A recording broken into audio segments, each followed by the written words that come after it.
Hello friends, hello viewers, ವೀಕ್ಷಕರಿಗೆಲ್ಲ ನಮಸ್ಕಾರ. ಸ್ವಯಂ ಕಲಿಕೆ ಅಭಿಮಾನಿಗಳಿಗೆ ಸ್ವಾಗತ. Welcome to the family, welcome to Anu ಸ್ವಯಂ ಕಲಿಕೆ. ನೋಡಿ ಕಲಿ.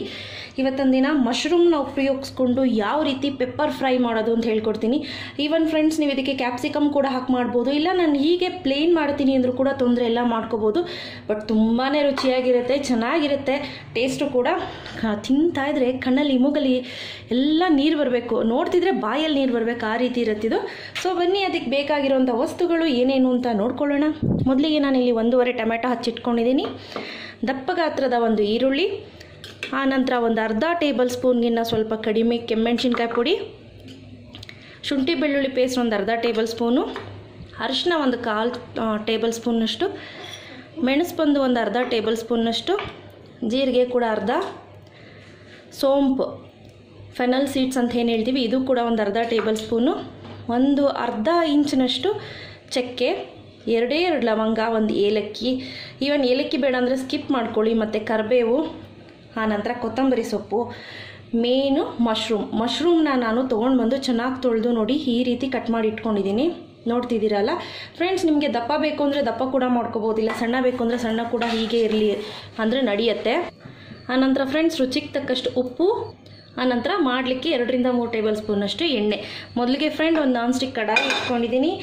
ಕಡಾಯಿಗೆ ಈ ಮೆಣಸು ಫ್ರೆಂಡ್ಸ್, ಮೆಣಸನ್ನ ಚೆನ್ನಾಗಿ ಫ್ರೈ ಮಾಡ್ಕೊಳ್ಳಿ. ಒಂದು 2 ನಿಮಿಷ ಬಿಟ್ಟು ಈ ಜೀರಿಗೆ ಮತ್ತು ಈ ಸೋಂಪು ಎರಡನ್ನೂ ಹಾಕ್ಕೊಂಡು ಇದೇ ರೀತಿ ಡ್ರೈ ರೋಸ್ಟ್ ಮಾಡ್ಕೊಳ್ಳೋಣ. ಸೊ ಈ ರೀತಿ ಹಾಕೋದ್ರಿಂದ ತುಂಬ ರುಚಿ ಚೆನ್ನಾಗಿ ಕೊಡುತ್ತೆ ಅನ್ನೋ ದೃಷ್ಟಿಯಿಂದ. ಆನಂತರ ಮತ್ತೆ 2 ನಿಮಿಷ ಬಿಟ್ಟು ಈ ಏಲಕ್ಕಿ ಲವಂಗ ಕಾಣಿಸ್ತಿದೆ ಅಂತ ಅಂದ್ಕೊಳ್ತೀನಿ. ಈಗ ಲವಂಗ, ಒಂದು ಏಲಕ್ಕಿ, ಆನಂತರ ಒಂದು ಚಕ್ಕೆ, ಇದಿಷ್ಟನ್ನು ಹಾಕಿ ಡ್ರೈ ರೋಸ್ಟ್ ಮಾಡ್ಕೊಳ್ಳೋಣ. ಫ್ರೆಂಡ್ಸ್, ನಾವು ಉರಿತಾ ಇದ್ದರೆ ಅರೋಮಾ ಏನಿದೆ ಅದು ಬಿಟ್ಕೊಳ್ತಾ ಇದೆ. ಸೊ ಈಗ ಇದಾಗಿದೆ, ಕಂಪ್ಲೀಟಾಗಿ ಆಗಿದೆ. ಆಫ್ ಮಾಡಿಕೊಂಡು ಇದನ್ನು ಮಿಕ್ಸಿ ಜಾರ್ಗೆ ಹಾಕ್ಕೊಳ್ಳೋಣ. ಓಕೆ, ಇದನ್ನು ಪೌಡ್ರ್ ಮಾಡ್ಕೊಳ್ತೀನಿ ನಾನು. ಓಕೆ ಫ್ರೆಂಡ್ಸ್, ನೋಡ್ತಿದ್ದೀರಲ್ಲ, ನಾನಿಲ್ಲಿ ಪೌಡ್ರ್ ಮಾಡ್ಕೊಂಡಿದ್ದೀನಿ. ಇಷ್ಟಿದ್ರೂ ಸಾಕು, ಇಲ್ಲ ಇನ್ನೂ ನುಣ್ಣಗಬೇಕು ಅಂದರೂ ಕೂಡ ಮಾಡ್ಕೋಬೋದು, ತೊಂದರೆ ಇಲ್ಲ.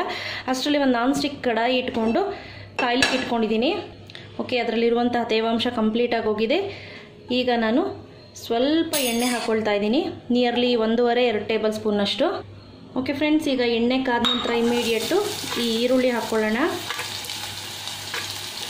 ಈರುಳ್ಳಿ ಒಂದು 2-3 ನಿಮಿಷ ಚೆನ್ನಾಗಿ ಫ್ರೈ ಆಗಲಿ. ಓಕೆ ನೋಡಿ ಫ್ರೆಂಡ್ಸ್, ಇಷ್ಟಾದ ನಂತರ ಈ ಶುಂಠಿ ಬೆಳ್ಳುಳ್ಳಿ ಪೇಸ್ಟ್ ಹಾಕ್ಕೊಂಬಿಡಿ. ಫ್ರೆಂಡ್ಸ್, ಇಲ್ಲಿ ನಾನು ಚೆನ್ನಾಗಿ ಹುರ್ಕೊಂಡಿದ್ದೀನಿ ಈರುಳ್ಳಿನ, ಅರ್ಧ ಬೆಂದ ನಂತರ ಹಾಕ್ಕೊಳ್ತಾ ಇದ್ದೀನಿ, ನೆನಪಲ್ಲಿ ಇಟ್ಕೊಳ್ಳಿ.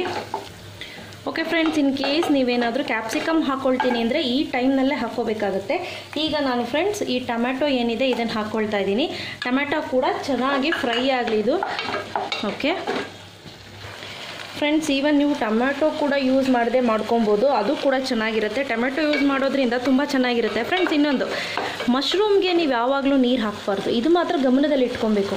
ಅದರಲ್ಲಿರುವಂಥ ನೀರಿನ ಅಂಶ ಏನಿದೆ ಸೊ ಅದೇ ಸಾಕಾಗುತ್ತೆ ಮಶ್ರೂಮ್ ಬೇಯ್ಕೊಳ್ಳಿಕ್ಕೆ. ಓಕೆ ಫ್ರೆಂಡ್ಸ್, ಈಗ ನಾನು ಏನು ಮಾಡ್ತಾಯಿದ್ದೀನಿ ನೋಡಿಕೊಂಡು ಕೆಮ್ಮೆಣ್ಸಿನ್ಕಾಯಿ ಪೌಡ್ರ್ ಹಾಕ್ಕೊಳ್ತಾ ಇದ್ದೀನಿ. ಆನಂತರ ಈ ಅರಿಶಿಣದ ಪುಡಿ ಕೂಡ ಹಾಕ್ಕೊಳ್ತಾ ಇದ್ದೀನಿ. ಓಕೆ ಸ್ನೇಹಿತರೆ, ನಾನೇನು ಮಾಡ್ತೀನಿ ಈಗ ಈ ಮಶ್ರೂಮ್ ಏನಿದೆ ಇದನ್ನು ಹಾಕ್ಕೊಳ್ತಾ ಇದ್ದೀನಿ. ಸೊ ಹಾಕ್ಕೊಂಡು ಒಂದು ಒಳ್ಳೆ ಮಿಕ್ಸ್ ಕೊಟ್ಟು ಎಲ್ಲನೂ ಒಂದಕ್ಕೊಂದು ಕೋಟಿಂಗ್ ಆಗಬೇಕು, ಆ ರೀತಿ ಮಿಕ್ಸ್ ಮಾಡ್ಕೊಳ್ಳೋಣ ಇದನ್ನು.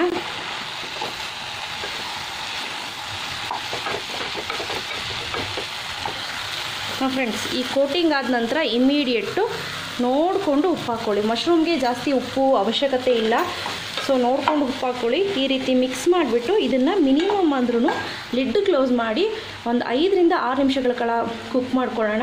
ಮಧ್ಯೆ ಒಂದು ಸತಿ ತೆಗೆದು ತಿರುಗಿಸಿ ನೋಡ್ಕೊಳ್ಳೋಣ. ಓಕೆ, ನೀವು ನೋಡ್ಬೋದು. ಓಕೆ, ಅದರಲ್ಲಿರುವಂತಹ ನೀರಿನ ಅಂಶ ಏನಿದೆ ಈ ಮಶ್ರೂಮಲ್ಲಿ ಅದೇ ಬಿಟ್ಕೊಳ್ತಿದೆ. ಇದು ಕಂಪ್ಲೀಟಾಗಿ ನೀರು ಕಂಪ್ಲೀಟಾಗಿ ಹೋಗೋ ತನಕ, ಎವಾಪ್ರೇಟ್ ಆಗೋ ತನಕ ಕುಕ್ ಮಾಡ್ಕೊಳ್ಳೋಣ. ಓಕೆ ಫ್ರೆಂಡ್ಸ್, ನನಗೇನು ಮಾಡ್ತೀನಿ, ಕರಿಬೇವು ಹಾಕ್ಕೊಳ್ತೀನಿ. ಈ ಕರಿಬೇವು ಹಾಕೋದ್ರಿಂದ ಅರೋಮಾ ತುಂಬ ಚೆನ್ನಾಗಿ ಬರುತ್ತೆ. ಆನಂತರ ನೋಡಿಕೊಂಡು ಈ ಕೊತ್ತಂಬರಿ, ಈಗ ಇದನ್ನೆಲ್ಲ ಒಂದು ಒಳ್ಳೆ ಮಿಕ್ಸ್ ಕೊಡೋಣ. ಫ್ರೆಂಡ್ಸ್, ನೀವು ಇನ್ನೂ ಬೇಯಿಸೋ ಅವಶ್ಯಕತೆ ಇಲ್ಲ, ಅಂದರೆ ಲಿಡ್ನ ಕ್ಲೋಸ್ ಮಾಡಿ ಬೇಯಿಸೋ ಅವಶ್ಯಕತೆ ಇಲ್ಲ, ಸಾಕು ಲಿಡ್ ಕ್ಲೋಸ್ ಮಾಡಿದ್ದು. ಲಿಡ್ ಕ್ಲೋಸ್ ಮಾಡಿ ದೃಷ್ಟಿ ಏನಪ್ಪ ಅಂದರೆ ಅದರಲ್ಲಿರುವಂತಹ ತೇವಾಂಶ ಬಿಟ್ಕೊಳ್ಳಿ ಅಂತ ಅಷ್ಟೇ. ಈಗ ಅದು ಕುಕ್ ಆಗೋಷ್ಟರಲ್ಲಿ ನಾನೇನು ಮಾಡ್ತೀನಿ, ನಾವು ರುಬ್ಬಿಟ್ಕೊಂಡಿದ್ವಲ್ಲ ಡ್ರೈ ಪೆಪ್ಪರ್, ಅದನ್ನು ಹಾಕ್ಕೊಳ್ತಾ ಇದ್ದೀನಿ. ನೋಡ್ಕೊಳ್ಳೋಣ, ಎಷ್ಟು ಬೇಕಾಗುತ್ತೆ ಅಷ್ಟು ಮಾತ್ರ ಹಾಕ್ಕೊಳ್ಳಿ. ಇನ್ ಕೇಸ್ ಜಾಸ್ತಿ ಆಯಿತು ಅಂದರೆ ನೀವು ಎತ್ತಿಟ್ಕೊಬೋದು. ಸೊ ಇಲ್ಲ, ಇನ್ನೂ ಬೇಕಾಗುತ್ತೆ, ನೋಡ್ತಿದ್ದೀರಲ್ಲ. ಓಕೆ, ಕಂಪ್ಲೀಟಾಗಿ ಹಾಕ್ಕೊಂಡಿದ್ದೀನಿ. ಕೆಲವೊಮ್ಮೆ ಏನಾಗ್ಬಿಡುತ್ತೆ ಅಂದರೆ ಕಡಿಮೆನೇ ಸಾಕಾಗುತ್ತೆ. ಓಕೆ, ಈಗ ಇದನ್ನು ಹೀಗೆ ಡ್ರೈ ಮಾಡ್ಕೊಳ್ಳೋಣ ಕಂಪ್ಲೀಟಾಗಿ. ಓಕೆ ಫ್ರೆಂಡ್ಸ್, ನೀವು ನೋಡ್ತಾ ಇರ್ಬೋದು ಇದು ಕಂಪ್ಲೀಟಾಗಿ ಡ್ರೈ ಆಗಿದೆ. ಸೊ ಈಗ ಸಾಕು, ಇದನ್ನು ಆಫ್ ಮಾಡ್ಕೊಂಡು ಸರ್ವ್ ಮಾಡ್ಕೊಳ್ಳೋಣ. ಓಕೆ ಫ್ರೆಂಡ್ಸ್, ನೀವು ನೋಡ್ತಾ ಇರ್ಬೋದು ಇಲ್ಲಿ ನಾನು ಸರ್ವ್ ಮಾಡ್ಕೊಂಡಿದ್ದೀನಿ. ನಾನು ಯಾವುದೇ ರೀತಿ ಡಿಸೈನ್ ಏನೂ ಮಾಡಲಿಕ್ಕೆ ಹೋಗಿಲ್ಲ ನಾನು. ಸೊ ಇಷ್ಟೇ ಇವತ್ತೊಂದು. ಹೇಗಿದೆ ಅಂತ ಟೇಸ್ಟ್ ಮಾಡಿ ಕೂಡ ಹೇಳ್ತೀನಿ ನಾನು. ನೋಡ್ತಾ ಇರ್ಬೋದು ಬಿಸಿ ಬಿಸಿ ಹೊಗೆ ಹೋಗ್ತಾ ಇದೆ.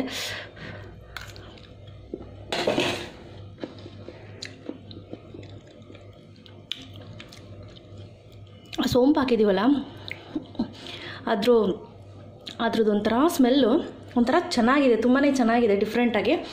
ಸೊ ಇಷ್ಟೇ ಇವತ್ತಿನ ರೆಸಿಪಿ. ನೀವು ಟ್ರೈ ಮಾಡಿ ನಿಮ್ಮ ಮನೆಗಳಲ್ಲಿ, ಚಪಾತಿ ಜೊತೆ ರೊಟ್ಟಿ ಜೊತೆ ಚೆನ್ನಾಗಿ ಹೊಂದ್ಕೊಂಡು ಹೋಗುತ್ತೆ. ಇಷ್ಟೇ ಇವತ್ತಿನ ರೆಸಿಪಿ. ಇವತ್ತು ನಾನು ಮಾಡಿದ್ದು ಇಷ್ಟ ಆಯಿತು ಅಂದರೆ ಲೈಕ್ ಬಟನ್ ಹಿಟ್ ಮಾಡಿ, ಇನ್ನೂ ಇಷ್ಟ ಆಯಿತು ಅಂದರೆ ಶೇರ್ ಮಾಡಿ. ಗೊತ್ತಲ್ಲ ನನ್ನ ಚಾನಲ್ ಹೆಸರು ಅನು ಸ್ವಯಂ ಕಲಿಕೆ, ನೋಡಿ ಕಲಿ. Till then take care.